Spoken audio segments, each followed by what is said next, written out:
Little Miss Contrary is one of the Mr. Men and Little Miss books where I don't feel like there's a prominent message or moral, but it's a fun, silly story that can get children interested in literature. Now, the only issue I have with this is the use of the word opposite, which I will discuss in a moment. But first of all, really nice design, nothing that kind of gives away her personality or anything. Sometimes they do, sometimes they don't. But we learn that she tends to say not what she means. Now, it says here, she says, Little Miss Contrary always did the opposite of what you think she would do. For instance, if you asked her to switch on the television, she would switch on the light. I don't think I need to point out that switching on the light is not the opposite of switching on the television.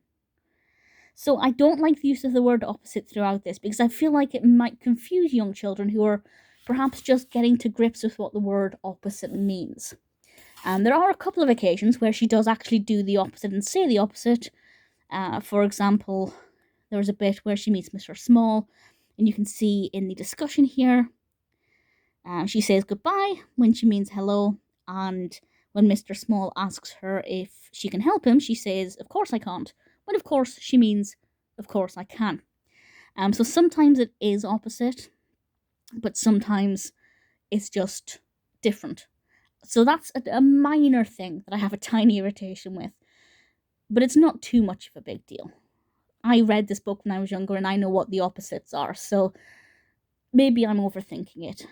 But it's just a nice story about her meeting different characters and getting things incorrect, having a poke at Mr. Greedy's stomach, which is probably not a good thing to be doing, but calling him thin was probably...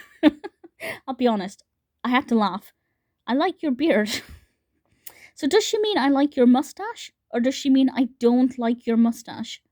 I don't know how opposite that should be. But it did give me some food for thought.